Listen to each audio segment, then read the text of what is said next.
recently spoke about fire safety engineering, Eliot, and you really made it clear for me, which was good.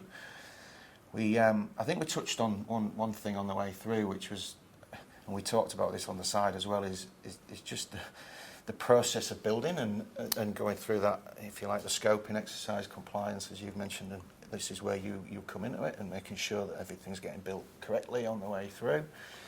There's a lot of issues out there in the market around quality, and I guess one of the big things is this cladding situation that we've got, but it's across the board as far as, I reckon anyway, just the quality of documentation even, or the standard of build on anything, whether it's structural. But your specialty is around that fire engineering piece.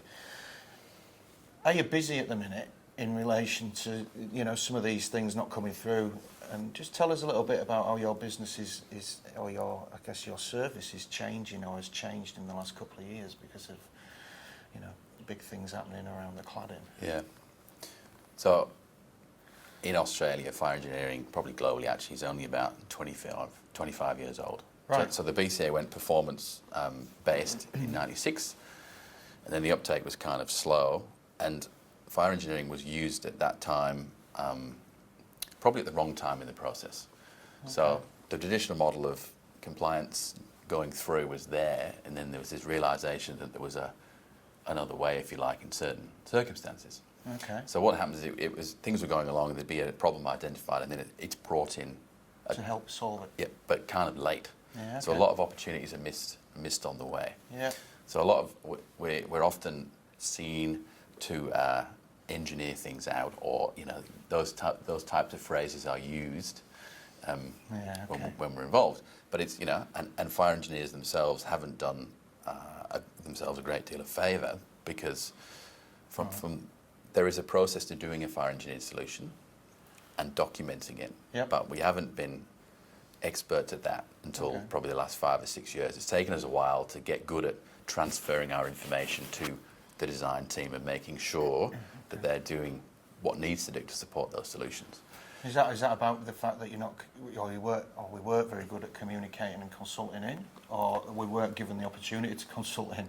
Yeah, well, it's a small version of the big problem, which is leading to these issues that we're seeing come to fruition now. So transfer of information in design is absolutely key. But when you're with a team for 6 months, 12 months in that phase, it's a lot easier than going, right, now we're going to move into construction, and there's a really big shift because we have, you know, a lead contractor come in who's now got to build this thing. So there's an element of information lost there. Yeah, transfer. And then through construction, you've now got a whole set of new people working on it. Taking on the ownership. Yeah, and we may or may not be requested to come in, more often not, which I don't think is possibly the right approach.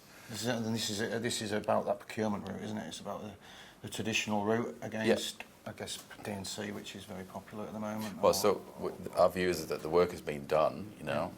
We're not hands-on, we don't build stuff. The design team are, you know, what's left of it are saying, right, these are the nuts and bolts bits that we need to fix as we go along.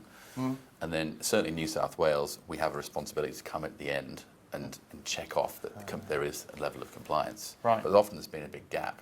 Yeah. You know, we can push hard and say, you need to get us involved, but, you know, Don't people aren't. Yeah, essentially that's what it boils down to. Yeah, right.